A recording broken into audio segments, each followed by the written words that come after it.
చిరంజీవి దర్శకుడు అనిల్ రావిపూడితో కలిసి పనిచేయబోతున్నారు. అనిల్ రావిపూడి ఇటీవలే సంక్రాంతికి వస్తున్నాం సినిమాతో సంక్రాంతి సందర్భంగా హిట్ కొట్టడంతో అంచనాలు భారీగా ఉన్నాయి. చిరంజీవి ప్రస్తుతం సోషో ఫాంటసీ ఎంటర్టైనర్ విశ్వంభరతో బిజీగా ఉన్నారు. మల్లిడి వశిష్ఠ దర్శకత్వంలో తెరకెక్కుతున్న ఈ చిత్రం తుది దశకు చేరుకుంది. ఆ తర్వాత శ్రీకాంత్ ఓదెల దర్శకత్వంలో చిరంజీవి తన తదుపరి సినిమాపై దృష్టి పెట్టనున్నారు. శ్రీకాంత్ ఓదెల ప్రస్తుతం నానితో తన ప్రాజెక్టులో బిజీగా ఉన్నారని, అందువల్ల చిరంజీవితో ఉన్న ప్రాజెక్టు కొంత సమయం పడుతుంది. ఈలోగా అనిల్ రావిపూడి చిరంజీవి యొక్క ప్రాజెక్ట్ని కంప్లీట్ చేసి వచ్చే ఏడాది సంక్రాంతి సందర్భంగా విడుదల చేయాలని ప్లాన్ చేస్తున్నారట. ఈ సినిమాకి సంక్రాంతి అల్లుడు అనే టైటిల్ పెడతారని తెలుస్తోంది.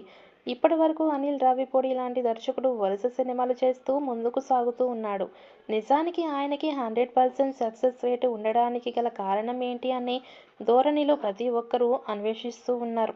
ఒకప్పుడు చిరంజీవి హీరోగా చేసిన గ్యాంగ్ లీడర్ సినిమాలోని చిరంజీవిని మనకు చూపించబోతున్నాడు అనే వార్తలు కూడా వినిపిస్తున్నాయి. ఇక చిరంజీవి లాంటి స్టార్ హీరో సైతం తనదైన రీతిలో భారీ సక్సెస్ని అందుకోవాలని చూస్తూ ఉండడం గమనార్హం. ఇక దానికోసమే చిరంజీవి సైతం అహర్నిశలు కష్టపడుతూ ముందుకు సాగుతూ ఉన్నట్టు తెలుస్తోంది. దాంతో అనిల్ రావిపూడి చిరంజీవి మూవీ మీద భారీ అంచనాలు నెలకొని ఉన్నాయి. త్వరలోనే ఒక టీజర్తో ప్రకటన చేస్తారని తెలుస్తోంది. చిరంజీవికి అనిల్ రావిపూడి ఇప్పటికే బేసిక్ ఐడియా చెప్పగా ఆ ఐడియా మెగాస్టార్కి ఎంతగానో నచ్చిందని సమాచారం.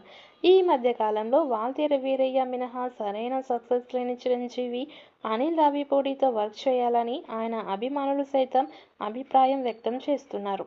మెగాస్టార్ చిరంజీవి కామెడీ టైమింగ్కి సైతం ఎంతోమంది ఫ్యాన్స్ ఉన్నారు. చిరంజీవిని సరిగ్గా తెరపై చూపిస్తే ఏ రేంజ్లో సంచలనాలు క్రియేట్ అవుతాయో ఇప్పటికే చాలా సినిమాలు ప్రూవ్ చేశాయి. చిరంజీవి అనిల్ రావిపూడి కలయికలో సైతం ఏ స్థాయిలో బాక్సాఫీస్ వద్ద మ్యాజిక్ క్రియేట్ చేస్తారో చూడాలి.